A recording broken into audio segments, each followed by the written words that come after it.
Hey everybody, it's Daniel here with Propelio, and today I'm going to be giving 3 points of advice for any struggling wholesaler.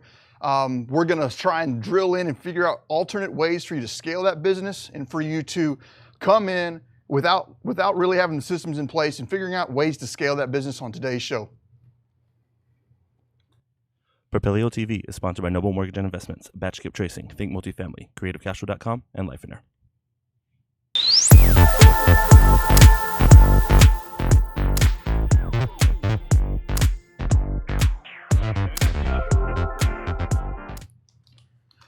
All right, so my inbox stays flooded for people coming in trying to ask for advice, and as I go throughout the week and I read these messages, I'd really try and put together thoughts for how I might be able to help these people whenever I come on my show on Mondays. And it's always down to lead flow, man. Everybody struggles with lead flow, and I get that. It's difficult. You know, it can most definitely be difficult. So I'm gonna try the best I can to give some strong points of advice for how to get out of that rut. And I'm gonna start out with that initial investor, and I'm gonna work my way into some intermediate wholesalers so that way I can give you both advice throughout this segment. Let's talk about that new wholesaler, somebody that's either struggling to get volume or has not even done a deal yet. I did a show, I don't know, probably 3 or 4 weeks ago with Ace Hamilton, Ace Ham. And I went through and I kind of broke down what his week should look like. And what I want to do is reiterate some of these points to you. So I received several messages from people and they're like, I just want to get my first deal. I just want to get my first deal. So on the first piece of these 3 points of advice, I'm going to be talking to y'all, the people that are struggling to get your first deal. Where I see most of y'all struggling is time management. I put a post out on the Propelio group. If you're not a part of the Facebook Propelio group, make sure you go out to Facebook right now and get into that Facebook group. I posted a comment in there and I said, hey, what are y'all struggling with? And without a doubt, the majority of people were struggling from time management. They may have not said that in their post, but time management is honestly where they were struggling. So let's talk about what you should be doing. I would first start out with journaling. Start out your week and just every time you are doing something, journal it. That sounds, boring, redundant. Why am I doing that? I know what I'm doing. But really, at the end of the day, you need to know what you did so that way, because if you're struggling with time, that means you're struggling with focus. And if you're struggling with focus, that's where our problems are coming in. So let's journal what we are doing that day and then start reviewing what those things were. Some of the biggest pivots for me as a new entrepreneur was time management. And what I mean by time management is there's 3 principal things that you should be looking at every single day. And I've said this on more than one show, but not everybody gets to see every show, so I'm going to discuss that on this specific show. The 3 things are the things that I want to do, the things that I need to do, and the things that are going to get me paid. Now, I break them down into those 3 things for key reasons. If you are starting out and you're struggling with deal flow, you're struggling with creating the income that you're seeking in this business, then the only activity you should be doing every single day is focusing on money-making activities. So what I did on the advice of my wife is the one that set me down with this because she saw how scatterbrained I was. I have ADD like none other. She sits me down and she's like, hey, I had a little spiral notebook, yay big, just a little bitty guy. And I would sit that down next to my keyboard because what would happen is throughout the day, I would start getting spun out on busy activities that felt productive, but gave me 0 benefit to creating revenue. So as I'm sitting there on my computer and I'm doing the money-making activities that I should be doing, something would pop into my head. And when something popped into my head, it would distract me from my money-making activity. But I would do it so that way I wouldn't forget. So that journal sitting next to my desk became my log of ideas, so I wouldn't get distracted. So I'm sitting there and I'm trying to pull probate lists on the county clerk's website. Oops, computer just fell asleep on me. Maybe I'm not plugged in. All right. Completely, see, that's what I'm talking about. I get squirrel brain and I just completely run off topic. But if I jump back to it, What that journal would allow me to do is I would be able to write over there exactly what it was that I needed to do that was going to distract me from my money-making activity. So I would go over there and I'd write it down so I wouldn't forget, but I would continue doing my money-making activity. And then whenever my money-making activity was done, I would then review my journal and I'd look at it and I would prioritize my journal. And I would always start my day out at the very beginning with looking at my journal, adding whatever needed to be added to it, and then prioritizing my journal on getting paid. What are getting paid activities? Because I see so many people that have not done deals completely jack their day up with busy work. And busy work is not gonna get you paid. I feel horrible about this. I really do, because I tend to, how do I say that? I tend to oversimplify at times, I think, because this is a very difficult business to stay in. It's a limited barrier to entry, and with a limited barrier of entry, there becomes a strong line of hustle. You know, you've got to really, really, really hustle, and it's hard to teach hustle. But whenever I sit down in the morning, what's going to get me paid? Marketing. Marketing is really the only thing that has any potential for getting you paid. Think about that. I've learned about wholesaling. I've got all these ideas in my head. But until I start marketing, there's going to be very, very few things that you're going to be able to do. Now I'm already hearing what you're saying. I'm sitting here staring at a camera and I can already hear what you're saying in the back of your mind right now. And that is, well, I am marketing and I'm not getting any deals. Okay? We need to break down your marketing and figure out what's going on. We're either going to need to increase your volume or change your strategy. Okay? Now, I started out in pre-foreclosures. That's where most of my knowledge came from. Pre-foreclosures and probates, and then I moved into water lead lists. Those were the three things I was targeting. I wasn't hitting 75 different lists. I wasn't hitting, all these different motivating strategies. I picked the three that I felt like I could be the best with, and I dug in deep on those. What I'm going to ask for you is to try and do something similar. Find one or two key motivating strategies that you really feel like that you can just get super knowledgeable on and focus on those. Now, what I mean by focus on those, let's talk about pre-foreclosures. And I hate to go back to that, but that is where my bread and butter is. I need you right now. Let's see here. I'm trying to give the best possible advice I can. With pre-foreclosures, I can go out and purchase a list. But before I purchase that list, I need to verify a few things. How clean is that list? How fresh is that list?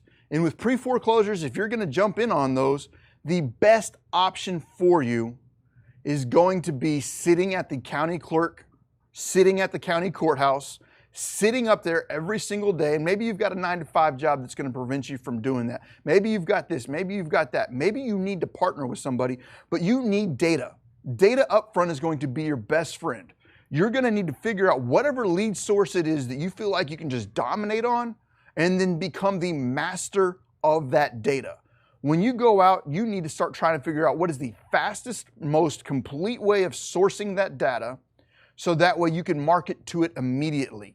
If I'm going to do pre-foreclosures, I'm going to have somebody sitting up at the county courthouse waiting for those filings to come in.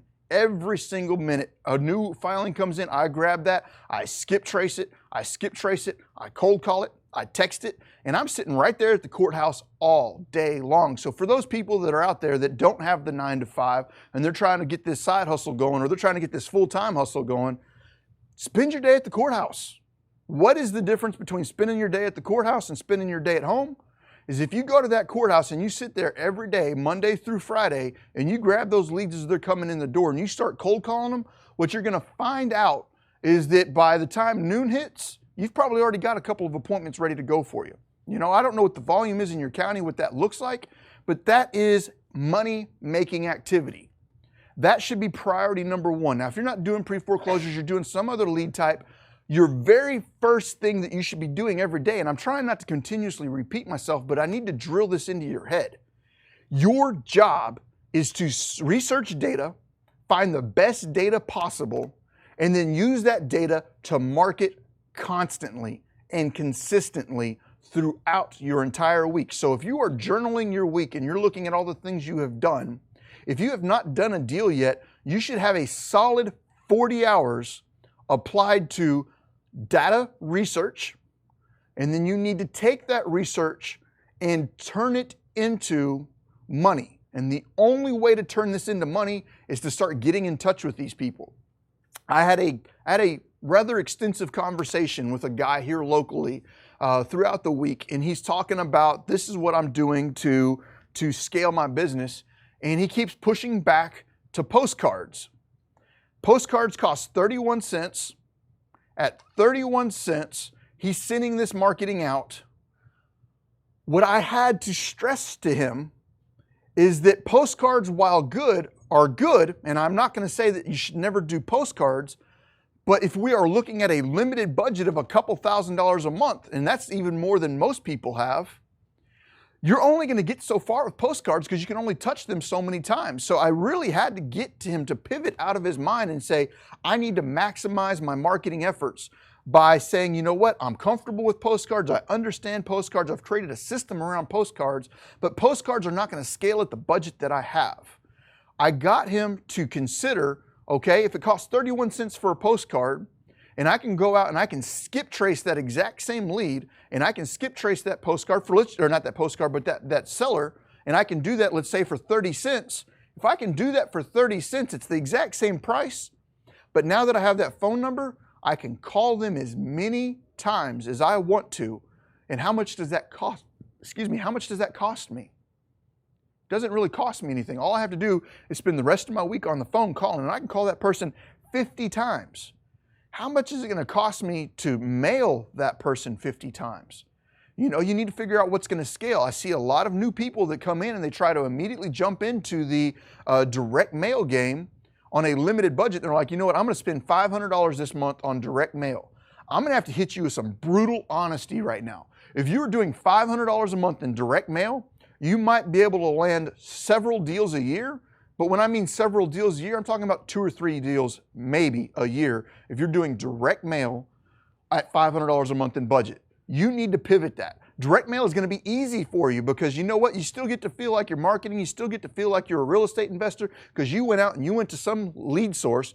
You purchased a lead list. You took that lead list and you dropped some mail in there, and then you're like, that's it. I'm done. I've done my job. No, you didn't. You are trying to compete at big boy level. Big boys drop $100,000 a month in direct mail to do the amount of volume that they're doing. You're going to have to pick something different. And what I mean by that is you're going to need to go out and source your own data. Don't just go out and, go to list source and say, show me absentee owners. You know why? Because every one of us real estate investors want to be what? The end game for you should not be wholesaling. The end game for you should be owning assets, which means you're an absentee owner. That absentee owner list does you zero good unless you learn how to stack data on top of it. You need to be the master of data. You need to be good at creating your own lists. You need to be getting creative with the list sources that you're going after, and then skip trace that data and make it your every single day action to follow up and call these people. Call, ringless voicemail, text. And I promise you, if you start filling your 40-hour work week up with something that looks like cold calling, skip tracing, direct marketing, and you do that every single day for 40 hours straight for 4 weeks a month, guess what's going to happen? You're going to start creating opportunities. Once you start creating opportunities, then you're going to have to start worrying about how to handle the negotiations, how to handle the phone calls, and all of that. But guess what you've done? You've started creating the opportunity. And if you create the opportunity, that opportunity is going to give you the opportunity to go out and hit these appointments. And as you go on enough appointments, you will get your deal. Where I see so many of y'all get tied up, though, is you do the busy work of figuring out the list that you're going to create. You may even pull them, you may even skip them, but the follow-up is dead. And I don't know what's stopping you from doing the follow-up. Maybe it's because you're scared of that conversation with the seller. Maybe it's you're scared of going to that house and not knowing what your repairs are going to be. Maybe it's you're scared that you'll get it under contract and you won't be able to move that contract. Your why is going to have to overcome that fear. If you're scared of taking those phone calls, go out, spend 2 or 3 weeks calling up FSBOs, for sale by owners. Go out to Zillow, go out to any other, FSBO.com. And I don't care what market they're in, call across the entire United States, call 100 FSBOs a day for 2 weeks straight. By the end of that, you're going to go through 1,000 phone calls. And after 1,000 phone calls, your ability to handle that call should go exponentially further. You should be able to definitely get in there and have a comfort level of that phone call. On these FSBO calls, though, you're not just calling them to talk about their house. You are calling them to make an offer. Because that is where many of y'all get stuck. Many of y'all get stuck and scared of that offer. And I can get it, man. I can get how uncomfortable it could be to have somebody say, you know what, I want $100,000 for my house. And then you be like, oh, I was thinking $30,000. And then you're like, oh, I don't want to offend this person. Maybe I'll offer 60 and maybe I'll offer 70 because I don't want to offend them. Guess what? You're going to have to offend them.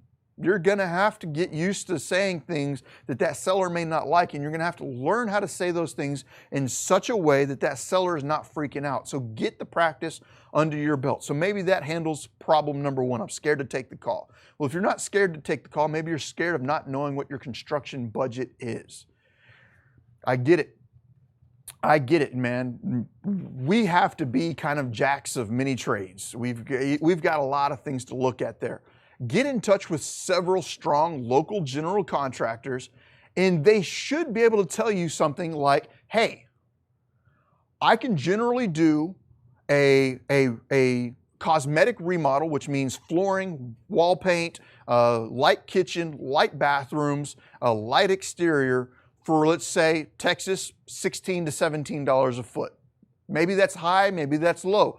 Get in touch with 3 solid general contractors, and they should be able to give you a ballpark estimate of what a cosmetic rehab should cost. So now I've got that in the back pocket. I'm just going to use an easy number of $10 because that's easy to figure out, and that's not a good number for you to go out and use. You need to talk to your general contractor. But if I've got a 2,000 square foot house and I know it needs a cosmetic rehab only at $10 a foot, that's going to be a $20,000 remodel. Now, is that scientific? Is that going to cover all of your bases? No, but that will get you a solid start. Okay, well, that's a cosmetic rehab. So there's 5 other things that I really should be considering, and maybe a little bit more, maybe a little bit less than that. What's it going to cost me if I need to replace the windows? Okay, let's say the house does need windows. I'm giving you some ballpark numbers here, but I normally look at about $300 per 3 foot by 5 foot opening. So if I go into a bedroom and I have 2 3x5 windows, I expect $600 worth of windows in that room. If I go into a living room and there's a really big window, let's say it's 6 foot by 5 foot, or maybe 9 foot by 5 foot, if it's 9 foot by 5 foot, that's 3 windows. 3, 6, 900, that's $900 to replace that window. So now I can get an idea of how much I'm gonna have to pay in windows. How do I know if this house needs windows? I'm gonna go back and I'm gonna look at all of my comps. If my comps have new windows and I want my property to be comparable, I need new windows. But just because it has old windows does not mean I need new windows. That's why you need to look at your comps before you go on this appointment. Well, let's look at some other things. Does this house need a new roof? You know, it might be hard for you as a real estate investor that does not have construction experience to just walk up to a house, look at the roof and be like, it's a good roof, it's a bad roof. Okay? Well, here's the question. Go to that seller and say this: how long has it been since this roof has been replaced? And if they say something along the lines of, I don't remember, just go ahead and add on that you might want to put a new roof on there. I'm not saying that it needs a new roof, but if you add that into your budget, you're probably going to play in an area that you're good in. Okay, how much is the roof going to cost? I'm going to give you dirty math. Dirty math. Do not bet on this. Roofs are, how do I say that? Roofs are estimated per 100 square feet, which is a 10 by 10 block. If I go up to the roof and I measure off 10 foot by 10 foot, that is what is referred to as a square. Roofers call them squares. Squares are 100 square foot. Well, if I have a 2,000 square foot house, I probably have close to 200 squares. Are you following that math? If a square is 100 square feet, and that's what we're referring to on roofs, if a square is 100 square foot and I've got a 2,000 square foot house, I have at the very least 20 squares underneath the roof of that house if it is a single story home.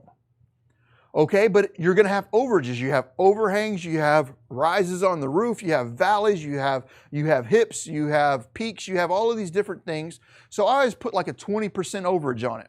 So if I've got what I'm assuming to be a 2,000 square foot home, I'll go ahead and call it 2,400 square foot, putting a 20% overage on it. And now I can expect it to be about 24 squares. If I'm expecting it to be approximately 24 squares, and I know that roofers in my area charge $200 per square, I can expect that roof to cost how much? $4,800. So I'll just go ahead and throw $5,000 on there, or I can go ahead and throw $5,500 on there. Now I've covered the cosmetic rehab, I've covered the roof, I've looked at the windows.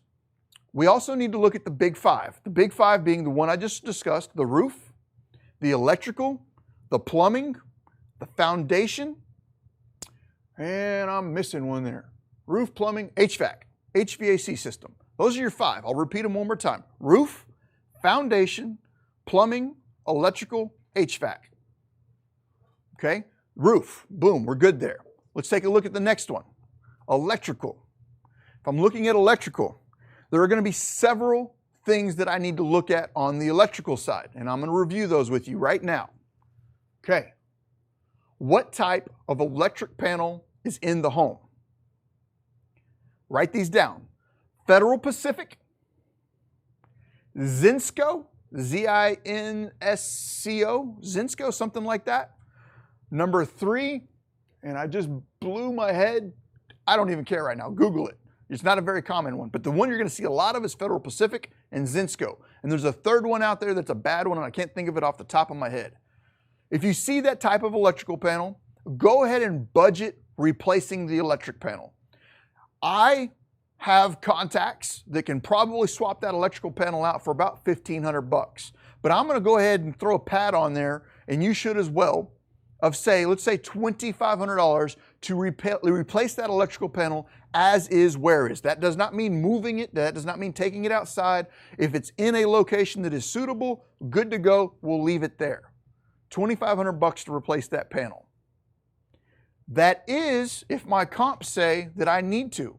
Is this a landlord market where we are in a lower income neighborhood and maybe we are not concerned about swapping out that panel? You need to know these things, understanding your market. There's a little bit of research you're going to need to do on the front side of that by looking at your comps. Okay, what if that electrical panel needs to be moved? Let's say you are doing a higher end remodel in a neighborhood that's going to pull a higher price per square foot where you're going to have a more educated buyer. If all of my comps show upgraded electrical panels that have been moved into a safe location, then I need to budget for moving that. What do I mean by a safe location? If I'm looking at an electrical panels per current building code are supposed to be in an open area with at least 3 foot of room around it. Now, I may not have this exactly correct. I don't have all of my codes memorized, but an electrical panel needs at least 3 foot of clearance all the way around it, and it cannot be in specific locations. Where you will often see an electrical panel that needs to be moved is in a bedroom closet. A bedroom closet does not have 3 foot of clear space all the way around it. You put clothes in there and everything else, you don't have access to the electric panel. If you're in an area, that's probably going to need to be moved. Other places that they might be that are going to need to be moved is if they are in the laundry rooms. You know, a lot of the times the laundry rooms is kind of like a closet again. And just think about it. If you're looking at the electric panel and doesn't have at least 3 foot of clear space around it, it might need to be moved. Only if your comps say so. Only if your comps say so. If I have to move that panel, I'm going to budget probably around $4,000. Do not guarantee these numbers. You're going to need to figure these out from your resources, but these are the things that I'm looking at and I'm just throwing a budget on. The other thing I want to look at on electrical before I move on to the next one, is it copper? Is it aluminum? Is it copper or aluminum wiring? Let me see. I'm looking at this from a rehabber standpoint. I'm trying to give this to you from a wholesaler standpoint. From a wholesaler standpoint, those two things are probably good enough for you. But as a rehabber, I'm going to give you just a couple quick things, and I don't want to blow your head with all of this stuff. Is it copper? Is it aluminum? If it's aluminum, I should probably add about an extra $15 per plug and switch to my budget. The reason that is because I'm gonna need special wire nuts and I'm gonna need to put a little bit more effort into this remodel. Another thing I wanna look at is on homes that were built in the prior to like 1965-ish. Many of those homes were wired with copper, but they were wired on a 2-wire system. All they have is, you look at the electrical plugs, you sometimes see one with 2 holes, sometimes you see them with 3 holes. Well, a lot of times 1965 and prior do not have grounds. Well, does that matter to you? Only if all of your comps have been upgraded. If they have not been upgraded, then you're gonna need to consider adding a grounding system into that. But I'm gonna move on past that because guess what? You're wholesaling, you don't need to get that into it. So we've talked about roofs, we've talked about electrical, let's talk about plumbing, okay? Plumbing. Some of the key things that I'm gonna wanna look at there is gonna be the hot water heater. Where is the hot water heater, okay? Is the hot water heater in the house? Is it in the garage? If it's in the garage, when was the hot water heater made? Like, was it built in like 1980 and the house is 2019? That's a really old hot water heater, and guess what? It's gonna need to be replaced in that remodel. If that is the case, I look at about $1,200 to replace a hot water heater. Is the hot water heater installed properly? I don't have the opportunity on this show to get down here and show you all the pictures of how a hot water heater should be installed, but some of the key things that you're gonna look at, or that a remodeler is gonna look at, that you're gonna wholesale this property to, is does it have a pan underneath the hot water heater? Does it have a catch pan underneath the heater, and is that pan plumbed to outside? Because everybody knows that they're going to get hit on an inspection if that pan is not there, and that the end buyer is likely going to ask for it. So is there a pan under the hot water heater? There are a lot of other things to look at on a hot water heater, but the 2 things that I'm going to hit you with up front are, what's the date the hot water heater was installed? Does it have a pan underneath it? And then from there, there's quite a few other things like dissimilar unions for connecting coming in. You've got sediment traps for the gas lines. You've got the links of whips. You've got the hot water, the T&P valve, the direction that it's going. Is it running uphill? A lot of things to think about there, but I don't have the time for you to sit down and teach you about hot water heaters today. Go out and Google common practices for hot water heaters. I'm going to give you a small tip of how I learned so much about code and how I learned so much about construction. I'll see if I can find it here towards the end of the show when we hit the Q&A piece of this.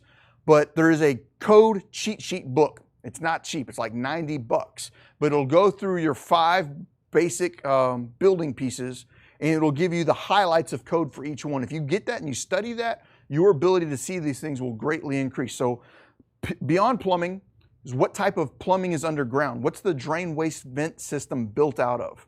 If I'm going too fast, if I'm throwing too much knowledge on you, you have the ability to watch this again. You have the ability to come back, pause, take notes, and rewind. What are some of the things that I'm going to be looking at on the plumbing system? If it's PVC, then it's newer construction. PVC being the white pipe that you see, like go outside, you're going to have some form of clean out, or you should have some form of clean out outside. Clean out being the little spot right outside the house where it's got a cap on it. You can open that cap up and you can snake out the sewer lines and get into the sewer to clean out the sewer lines. That's what your drain waste vent system is. It's your sewer lines. If it's PVC, you're probably good to go. PVC started coming around in the early 80s, and that is generally a good system to be in. If it is cast iron and you have foundation issues, I might need to consider that there's plumbing issues under the house and I need to get those resolved. You need to do what's called a hydrostatic test. Now, if you're doing, I'm just starting to spew information. Do I need to slow down? Am I going too fast? You can take a break. I'll take a break because I feel like I'm talking a million miles a minute up here, and I'm trying to do my best to help you out, but I'm probably just confusing you, so I'm going to slow it down and take a break. The Propelio Academy, an all-in-one education resource for training in wholesales, subject to wraps, short sales, flips, rentals, BRRRR, property management, and more. Go to propelio.com/academy to get your scholarship today.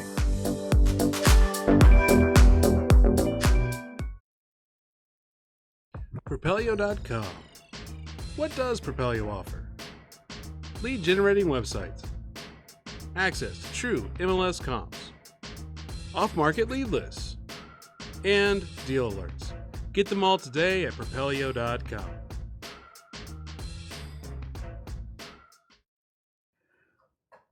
All right, everybody. I am going to try and slow this down.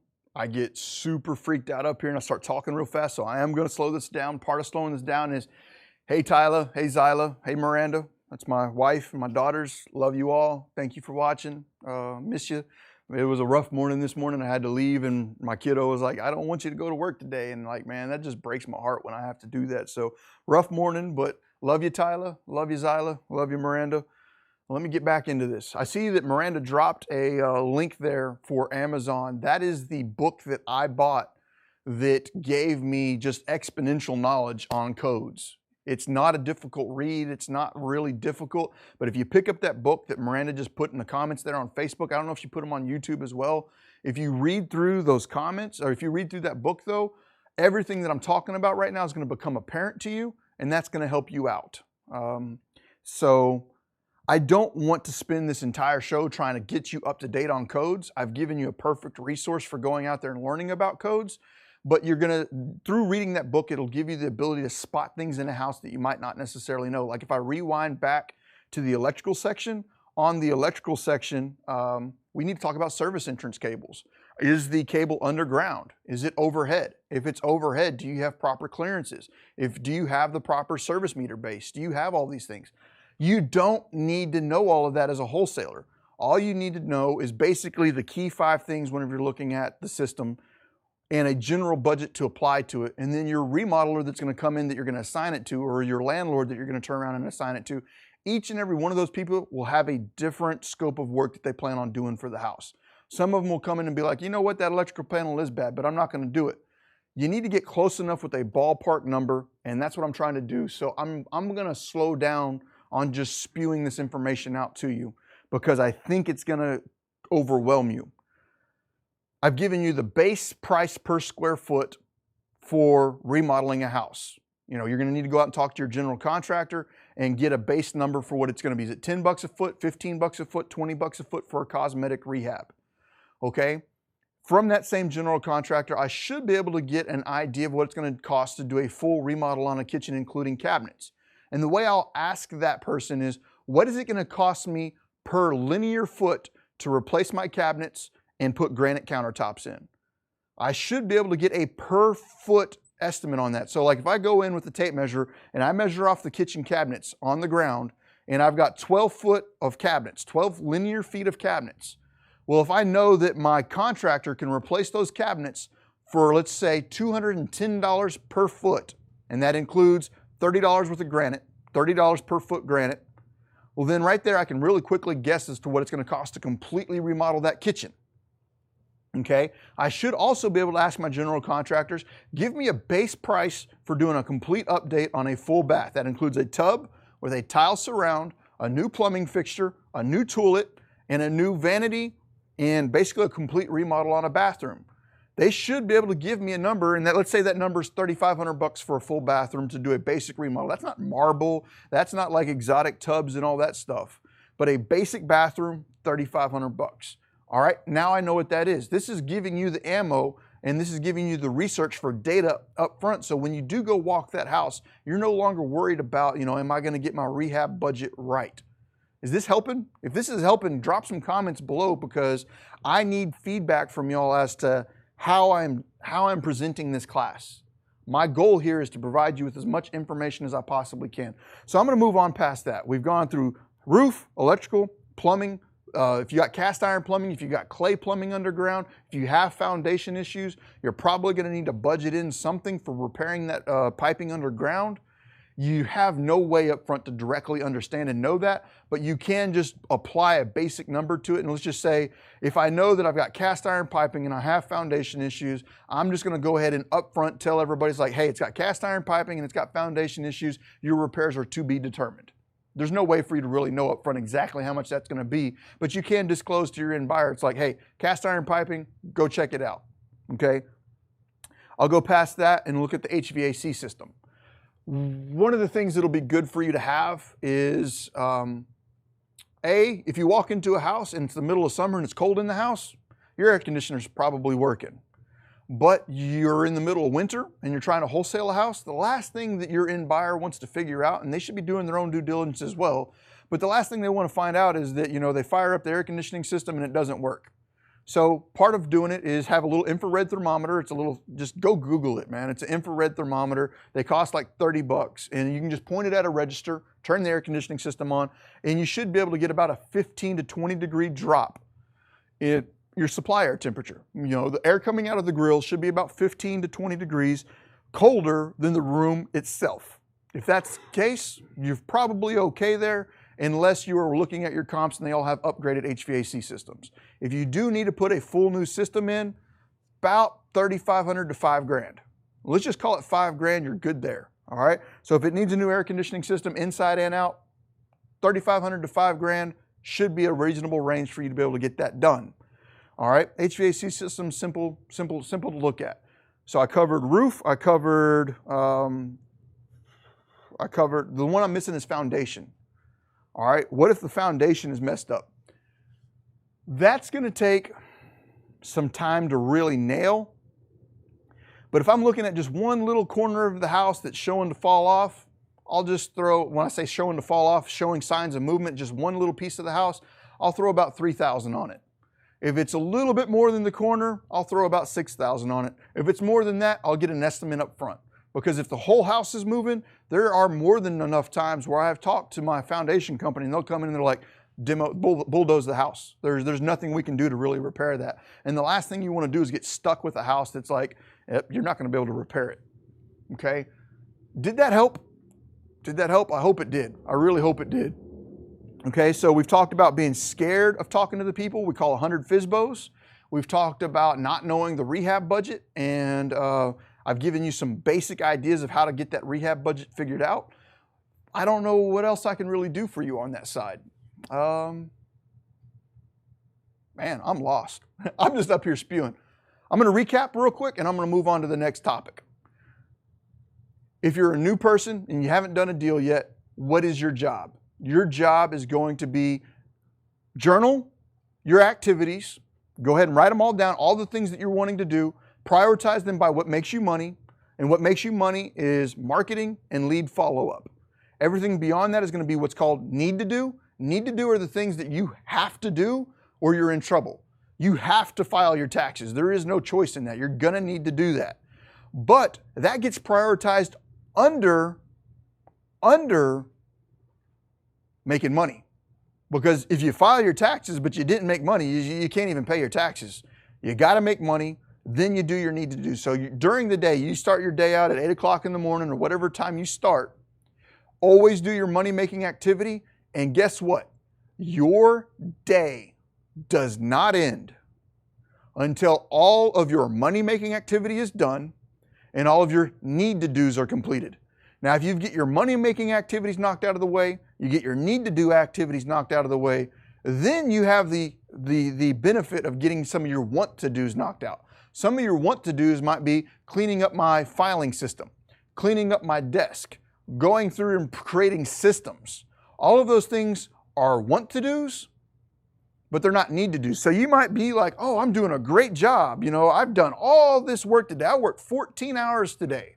But out of the 14 hours I worked today, not a single thing that I did was a money-making activity. That's why I see a lot of newer real estate investors come in there and be like busy as all hell, but that's all they're doing. They're being busy. They're not making money. And the reason you're not making money is because your activities are not focused around making money. So going in past that, if you have fears that are stopping you from getting out there and doing the marketing, such as fear of talking to somebody, FSBO, cold call 1,000 FSBOs and make an offer on every single one of them. If they're asking $100,000 for their house, offer each and every one of them half of what they're asking for their house, and you will quickly learn how to start your negotiations. And guess what? It doesn't matter if they get pissed off at you. Why? Because you're practicing. Learn it. All right. And then we've talked a little bit about repair budgets, and I went way off on a tangent on that. But overall, you should have a base price per square foot for what a cosmetic remodel should cost you. And then with your general contractors, you should be able to figure out a base cost for a roof, air conditioning system, a hot water heater upgrade, and some basic other little things. You should be able to get that done so your construction budgets are somewhat on point and you can start knocking some of these deals down. I'm going to move on to the next piece. Okay, and this is going to be a little more tailored to the intermediate wholesaler, the person that might be doing, 15 to 25 deals a year, but they're still stuck in that solopreneurship range where it's maybe them and one team member or something like that, and they're wanting to get to the next level. I'm going to give you some tips on what I would suggest you do. There's two ways to scale at that point in time, and they can both be done in unison. They're not separate from each other. You can scale through other people's time, and part of that could be bringing on employees, acquisition agents, full-time marketers, full-time disposition agents, sales agents. But what if you're not the person that wants to have a 35-person team sitting underneath you that you're going to have to manage? What if you're not that person? I was not. I never created some 20, 30-person team of wholesaling. So how are you going to scale to get to that next level without creating massive amounts of responsibility through employees? This is a strong, proven method for you intermediate people to go to the next level and go to the next level fast without creating a massive downline of employees. Co-wholesale. I don't want to get in too deep on this. I'm going to get a little deep on this. Co-wholesaling is your next step. You have created the systems to go out there and source the deals. You've created the systems to sell these deals. Your next position to get to the next level is going to either be triple down on your marketing, which is going to triple down on your time because you don't have a team behind you, and you're going to burn yourself out if you try to do that. Or alternatively, you can take the systems that you've already created and then leverage the systems that you've already created on the disposition side. So if you're an intermediate wholesaler doing 15 to 25 deals a year, your activities should start shifting. When you first started out, what was your money-making activity? It was that 40 hours a week of marketing. Well, if you bring on one other team member, that other team member can handle a big chunk of that if you systematize it and hand it off to that team member. What you should now be focusing on is going out every single day to REHAB meetings. You should try and hit at least 2 or 3 REHAB meetings a day if possible, and do that all week long. What is your responsibility at these meetings going to be? What are they going to be? Number one, and this is where you're going to differentiate yourself from so many other people. You're going to go to that meeting purpose-driven for 2 things. One, I need to meet every single person in that room. And I'm already hearing it from you because I was in the exact same position. I don't like talking to people. I get nervous. I'm an introvert. I don't like going in a room and networking. Suck it up, buttercup. Get up there. If you want to grow your business, you're going to have to get out of your comfort zone. And your comfort zone right now is I don't want to talk to people. Get out of your own damn head and get to those REHAB meetings. Talk to everybody in the room. Find out who they are and what they're doing. This is going to give you the ability to A, generate private capital, B, build your buyers list, and C, network with other wholesalers. Okay? Each and every single one of those things is going to be an activity that's going to benefit you in the long run. A, finding private capital is going to allow you to break out of your wholesaling box. Wholesaling is an entrance into this business. It's not where you want to stay. I will argue all day long with anybody that wants to come up to me and be like, oh, you need a wholesale, you need a wholesale. I say you need to own assets. Wholesalers do not own assets. Wholesalers have built jobs, built businesses, but they do not own assets. You need to get to a level where you are owning assets that create revenue for you. And if you are not doing that, you are doing yourself an extreme disservice. You need to get to the point where you're holding on to assets, and we'll talk about that here in a little bit. But private capital will give me the ability to start doing possibly some flips. It'll give me the ability to start possibly taking down properties to purchase and own. It will give me opportunities that I would not otherwise have if I have not gone out to source that. I have had access to millions and millions and millions of dollars of private capital. I have personally put probably close to 10 million in private capital on the streets. Because of that, I was able, the reason I was able to get that, I have a lot of people, and I'm actually going to be speaking on this tomorrow night at the DFW Propelio meetup.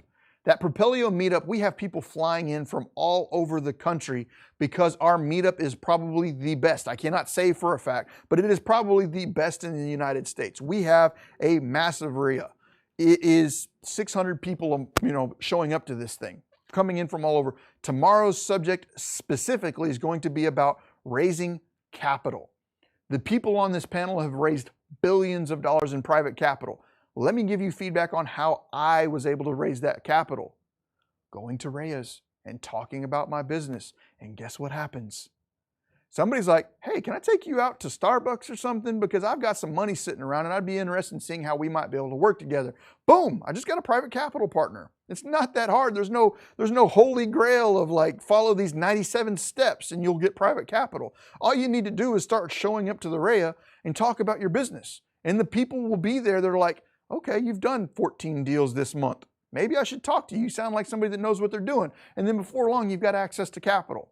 There's really nothing more to it than that. There's no smoking, blah, blah, blah, other than just talk about your business. The money will follow. All right, so there's two other types of people there. There's gonna be buyers, which is where you're gonna be able to leverage your time. You're gonna go through there, and if there's 100 people at that REHAB, you're gonna be able to get the contact information of 100 people, and guess what you're doing?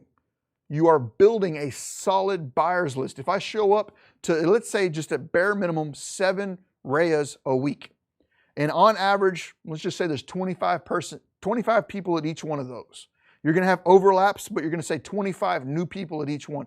25 times 7 is more math than my little brain can do, but it's about 175. Did I get that right, or did I just, yes, 175 new people added to your buyers list a week. So every single month you're pulling off at least, 600 to 1,000 new people added to your buyers list. And what is so strong about this? These are people that are actively in there doing something to try and network and do it. So you have a fresh buyers list. You're constantly getting these new people coming in that are trying to get into this business and they're looking for remodels. You now have a solid buyers list. Last step of this, of the co-wholesaling piece. And the co-wholesaling will take you from doing 25 deals a year to doing 80 deals a year by partnering up with other people. This is where I've seen many of the wholesalers that have created longevity in their business survive. They survive by partnering up with new people that do not have the systems and the buyers list in place that you do. Okay? The last person that I'm going to meet at this meetup is the person that you are going to be partnering with.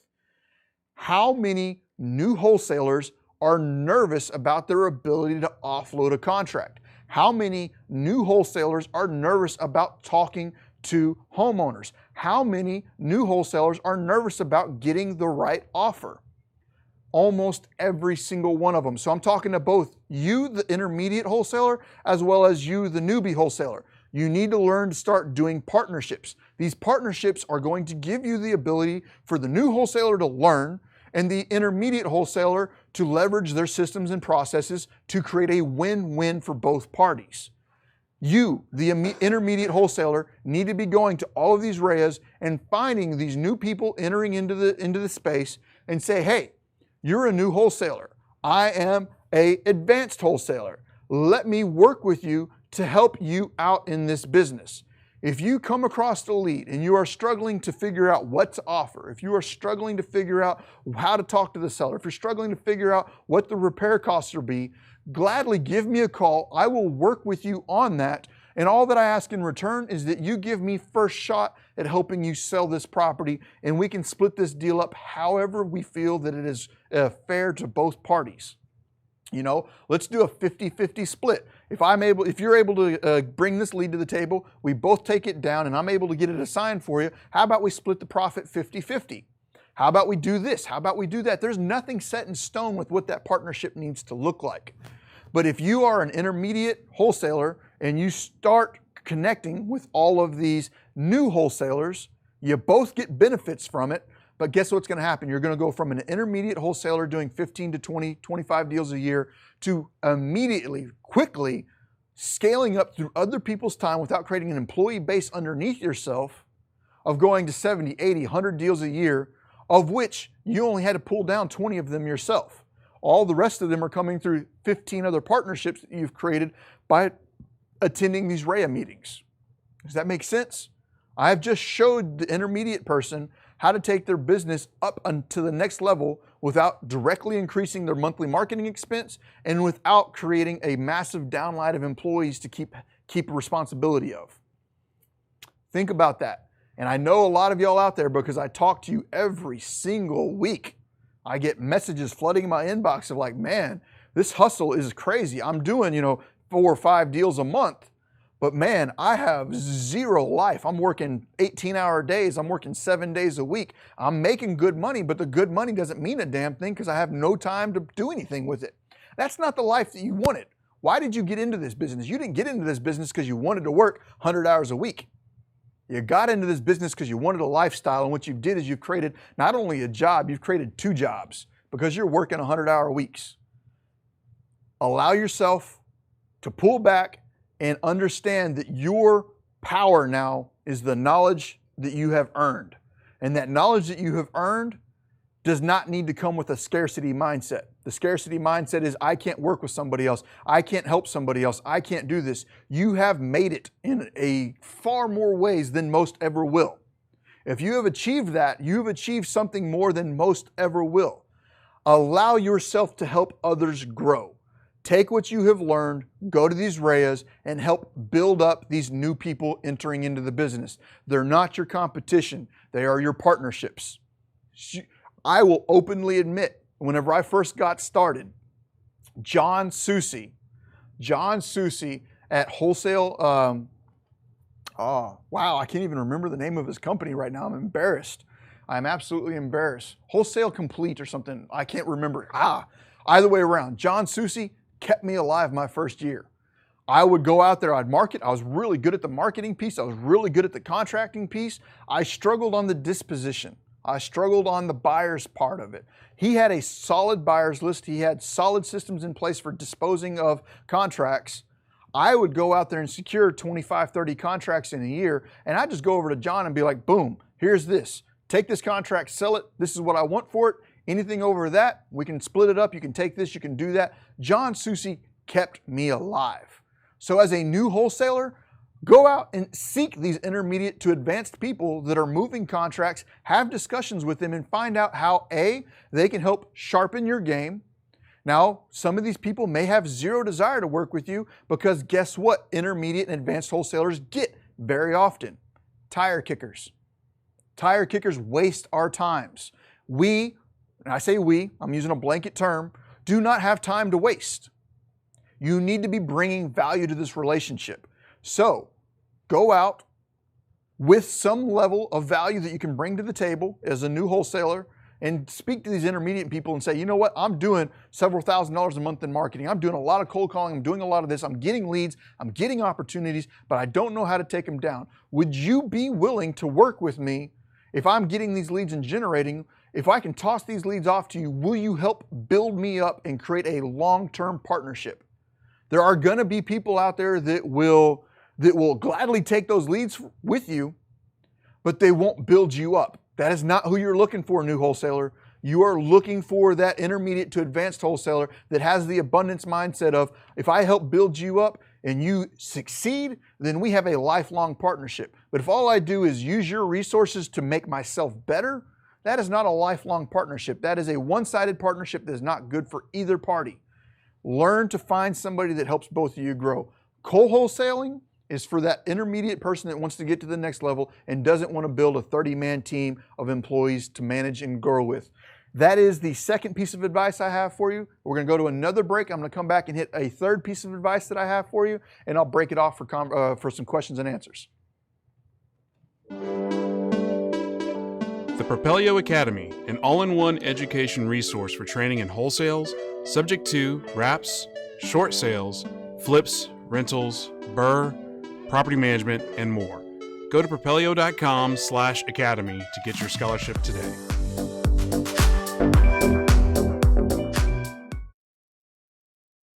Propelio.com. What does Propelio offer? Lead generating websites, access to true MLS comps, off-market lead lists, and deal alerts. Get them all today at propelio.com.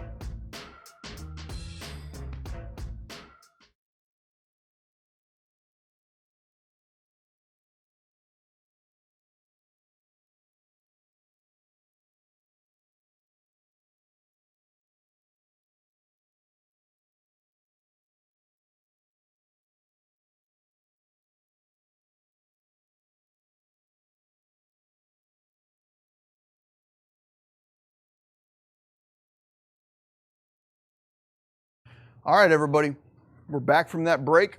I hope that you are getting some value out of this today. If you are getting value, do me the favor of doing two things for me. I've done this for you. I actually need something from you I need help with. We have a social media platform that we're working off of right now. We're working off both YouTube and Facebook. I need you to give me some help. I need you to smash that like button on Facebook and on YouTube. And that might seem like, a stupid ask. But what that does for me is that gives me the ability to stand here and continue doing this. It means that much to me because what that does is it tells the social media algorithms that you are enjoying this content. As much as it seems, ridiculous that I would ask for something as small as that, I need hearts, I need likes, I need shares, I need comments. I need you to respond to other people. If you're seeing other people talking in this conversation, I need you to engage. That really helps me out more than you could ever imagine. Please help me out by responding to other people, dropping comments, sharing if you feel that it is worth sharing, and adding into those likes and stuff, because the algorithms for social media says that these people are enjoying this, they're getting value out of this, and I should start showing it to more people. That is all I'm asking for my time today, is for you to do those simple things. And if you can't do those things for me, I don't know what else to say. I really don't know what else to say. Moving on to this last piece.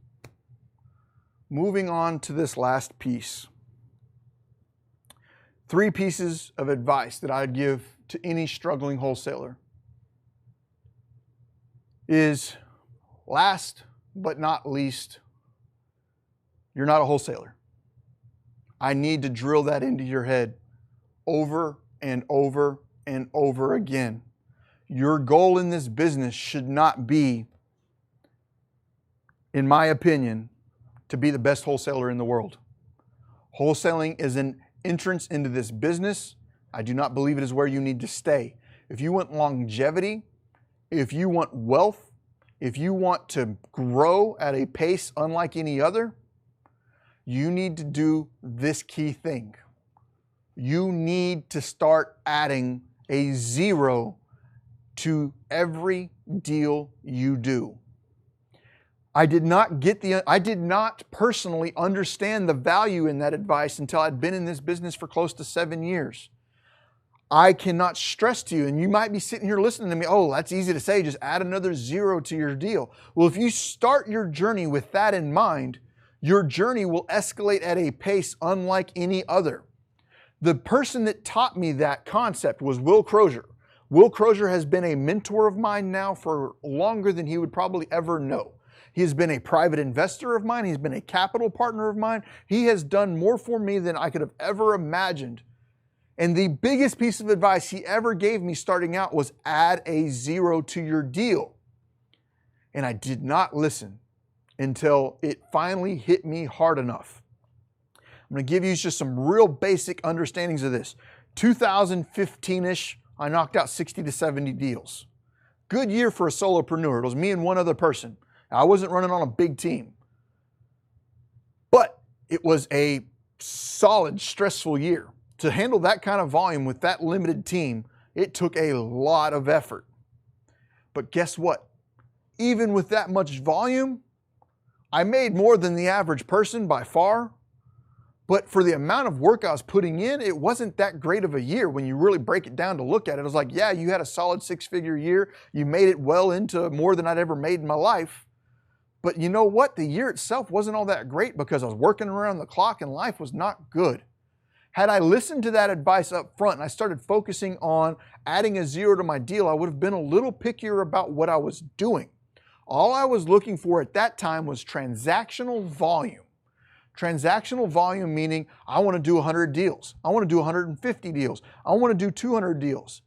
Here's the best advice I could ever give you.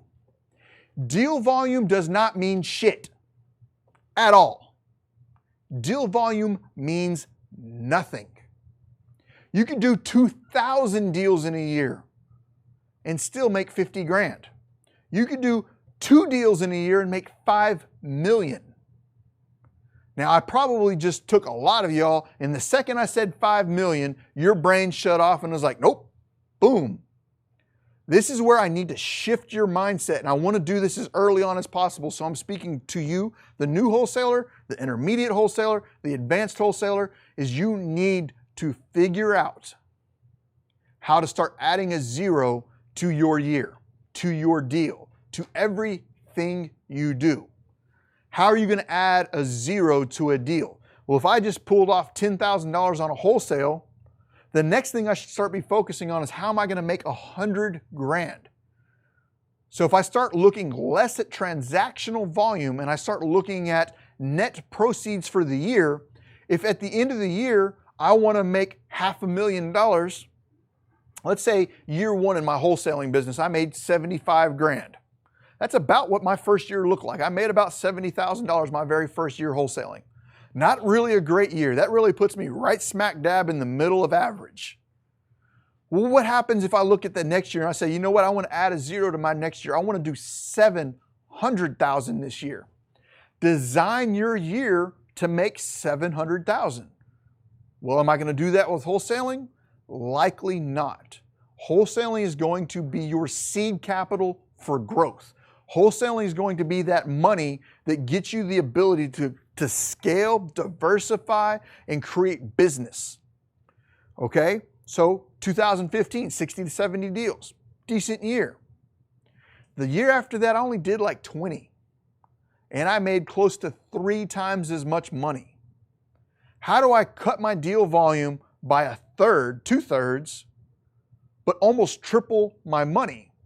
Because I stopped focusing on transactional volume and I started focusing on the quality of the deal. I started focusing on maybe instead of hustling all week long trying to get as many deals as I could, I really break down the year prior that was 60 to 70 deals, and I started looking at those 60 to 70 deals and I start trying to figure out which ones of those deals made me the most money.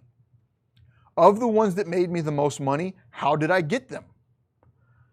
Of the ones that made me the most money, what strategies was being implemented to achieve those? And then I really started focusing on the best dollar producing activities for that year. Okay, what did that look like? What was I doing? 2015 was predominantly wholesaling with a couple of rehabs. Well, if I look at the numbers, the rehabs were making me far more money than most of my wholesales, but most of my activity was spent on wholesaling. Well, in 2016-17, I transitioned most of my activities over to, you know what, I'm not wholesaling anymore. I'm just going to rehab. Well, some of you might be saying to yourself, well, if all I'm doing is rehabbing, the reason I was wholesaling was because I was trying to find rehabs. Well, guess what? If your focus is split between rehabbing and wholesaling, and you're a solopreneur like I was, solopreneur meaning basically I owned my job, it was me and one other person, I didn't have a team of people underneath me, the amount of effort and money I was putting into creating the wholesale deals, I'm dropping, 15 to 20,000 postcards a month, I'm managing the follow-up on them, I'm managing the appointments to go to them.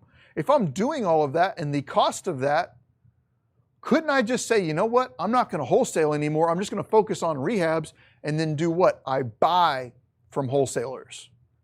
All right, if I'm buying from wholesalers, let me rewind this back yet again. And I go back to the intermediate person I'm telling you to go out to these REHAB meetings and network. If I'm wanting to rehab, that's exactly what I'm going to do.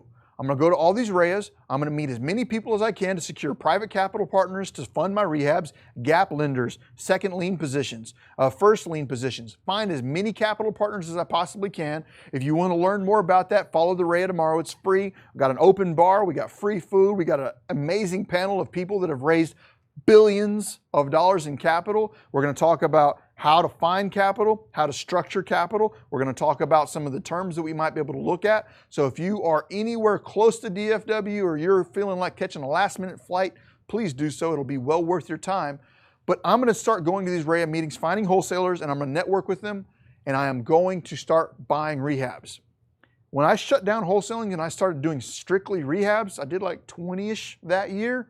Wow. My life changed. It was a much better year. Okay?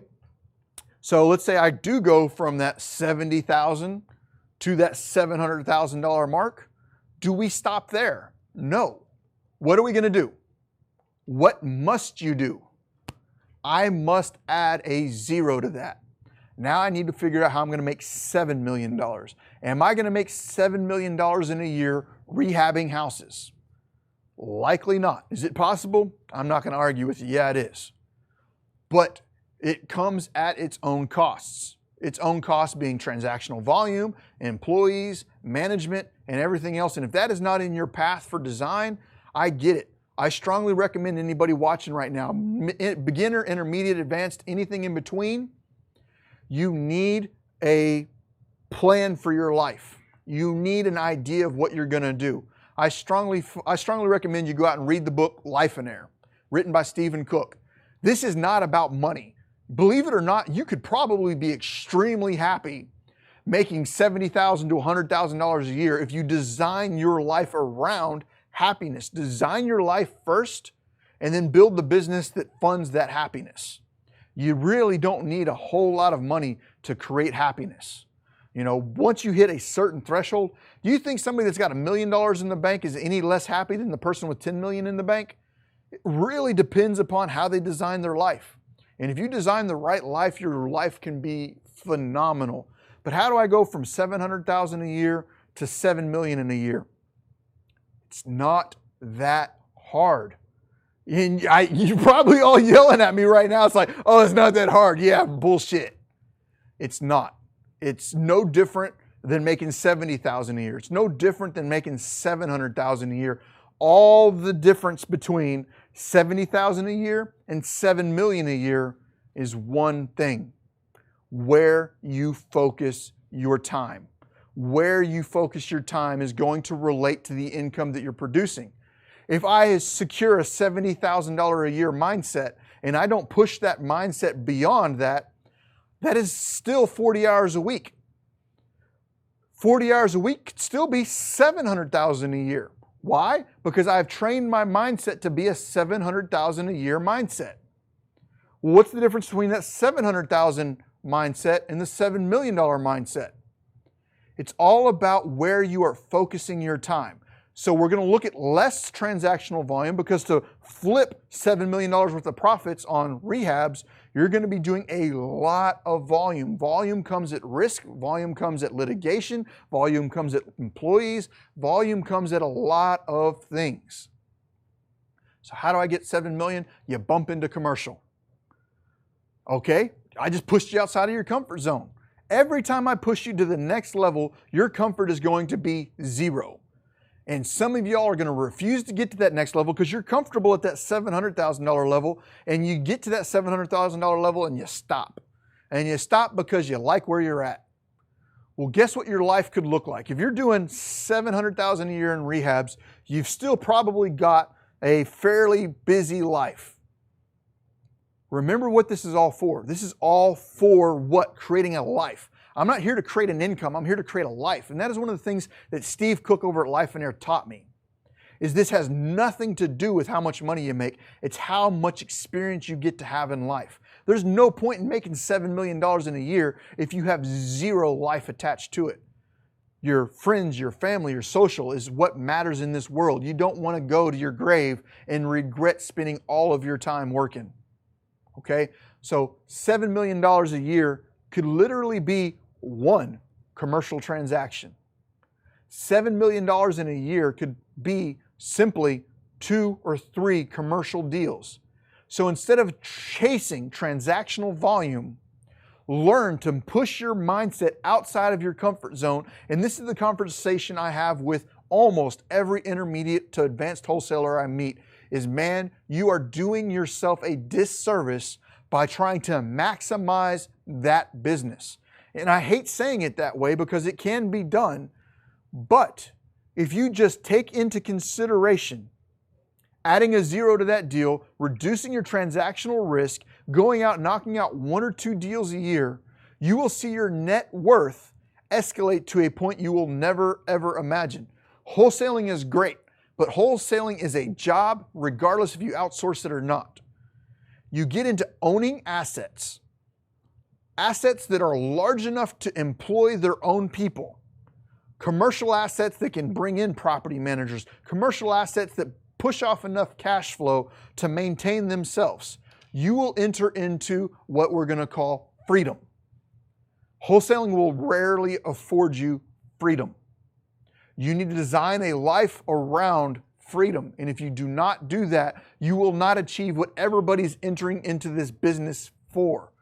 I will ask all of y'all, why are you doing this? And your response is going to be, oh, I want to be a millionaire. I want to make this. Screw the money.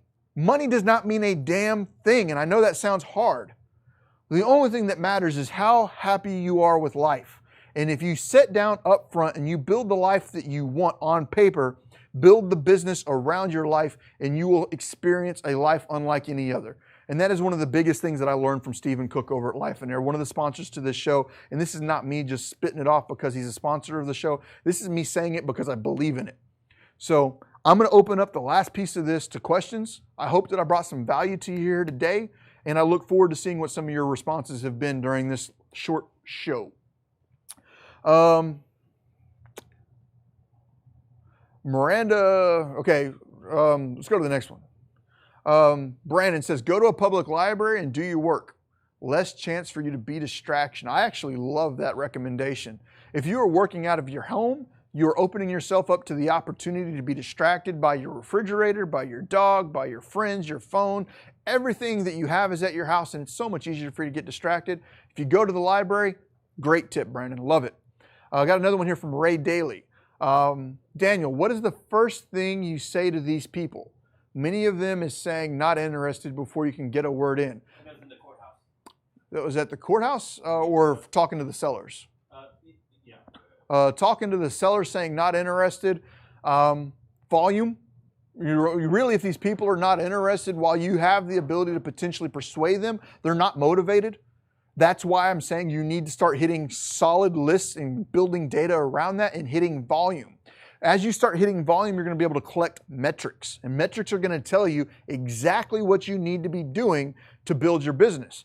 If I make 100 phone calls and I don't get a single appointment, well, maybe my list is not the list I need to be hitting. Maybe it is. Maybe I get 2 appointments. Well, if I get 2 appointments and neither one of those appointments turn into a contract, that might have something to do with how I'm handling the appointment, or that might have to be how I'm handling my phone calls. So maybe I double my volume and I go to 200 phone calls. Well, in 200 phone calls, I get 4 appointments. Out of 4 appointments, I get 1 contract. Out of 1 contract, I get 1 closing. I'm just throwing ideas out there. Well, now I know from at least my start, it takes 200 phone calls to get a deal. Okay, well, what happens whenever I turn it into 200 phone calls and I turn it into 200 phone calls a day? If I knock out 200 phone calls a day and I do 5 days a week, I might be able to get 5 contracts in a week. Well, once I push to that volume, I now see that my metrics change a little bit. Out of the 5 contracts, only 2 of them close. Well, now I know that I need to make 1,000 phone calls a week to close 2 contracts. Now that I know that metric, that gives me the ability to scale. You need to be analytical with your marketing, because if you don't, you're just throwing shit against the wall to see what sticks. That is not how you grow a business. You grow a business by throwing it at the wall, recording the data, and then try to repeat that process. That then becomes a system that you can train people to do and gives you the ability to scale. Got another one here from Ali. What's the name of the book again for codes? There was a link dropped in at the very least, the Facebook comments, and I think it's Code Check Complete, I believe is the name of the book, Code Check Complete. It's not a cheap one. It's like $90, $100, $70, something like that. You might be able to find it used, but it is like the holy grail cheat sheet. It's like Cliff Notes for code. And when you look at like the International Residential Code, you start looking at the National Electrical Code, all of these code books, they're like 600 pages a piece. So if I look at all of them, there's like a book this thick, and that's not a joke. Well, Code Check Complete is a little flip chart about like this. It's got pictures and it's got quick reference guides. It's like electrical, plumbing, roofing, building, mechanical. And I can just flip it open and it'll give me a real quick rundown of the key things that you need to know to be knowledgeable enough about code to understand what's going on. I suggest you study it, record it, study it, boom, you're now probably on par with just about any general contractor in the world in regards to your knowledge of code. I do not recommend you going out and start doing remodels and everything else until you have studied that, Because even if you're hiring professionals, you still need to manage professionals as a remodeler. If you're a remodeler and you're going out there with no experience and you're trying to hire Chuck in a truck to do your remodels, you're just about to hang yourself because you don't have the experience to manage that person. So that's a solid book. Reginald, how did you add value to Will Crozier earlier in your career to gain his mentorship? Great question, man. Absolutely great question. I did not bring value to Will Crozier for the first several years of mentoring. How is that possible? What happened? What happened was he was not my mentor. I just cyber stalked that dude. I was straight up the creepy guy that was just like, what's Will Crozier talking about today on his Facebook page? What's Will Crozier doing today on his Facebook page? And that gave me the ability to mirror his mindset. And once I started to mirror his mindset, my personal growth started to match in a way. And as my personal growth started to match in a way, he started taking notice of me. And once he started taking notice of me, that gave me the ability then to ask him, because at the beginning, I had no value to really bring him. I was not at a level where I could bring value to him, at least not in my own mind. I had to get my mindset on a path similar to his to bring value to him. So some of the people that I've cyber stalked that I feel like were very good in shifting my mindset to a different level was A, Will Crozier. B, Dave Heil, Heil, H-E-I-L. The last one being Jamie Wyatt, Jamie Waite. I'm not sure how you say his last name, but J-A-Y-M-E, last name W-A-I-T, I believe. You know, you may not necessarily love or like all three of these people, but if you follow them and you see the way they think, because it's all about how you think. Everything in this world comes from in here. If in here you think you're a multimillionaire and you act like a multimillionaire, guess what's gonna happen? Your brain controls your actions control your results. Think like them. Those are the three people I'd say follow. But no, up front, I didn't have a lot to give him. I just studied the dude. I studied, and after I studied him long enough, I started thinking like him, and through thinking like him, I was able to bring value to him. Josh. Guys, answering the question for you. Invent Propelio. That is my path. You saw what happened. I give you some feedback. I went through transactional volume, through wholesaling. I used that capital to bust into doing rehabs. I used rehabs to push me into commercial. And then through commercial, through rehabs, I created enough network around me. I created enough capital around me. I created enough things around me that I was able to start building a national business. That all comes through the decade of prior work to get me there. Do I have any final questions, any final thoughts on this hour and 20-minute long show that I didn't realize I was doing? My bad. Oops. I hope that I brought some value to y'all today. I truly hope that y'all got something out of today's show. My sole goal up here is to bring value to each and every one of y'all. So if you are enjoying the content, I yet again say, please, all I'm asking while you are watching this show is to do this. Like the videos. You have no idea. Like, there's going to be thousands of people watching this, and I'll get maybe 100 people to like it. It's like, all I ask in return is for you to go over there and like it. That is a simple request.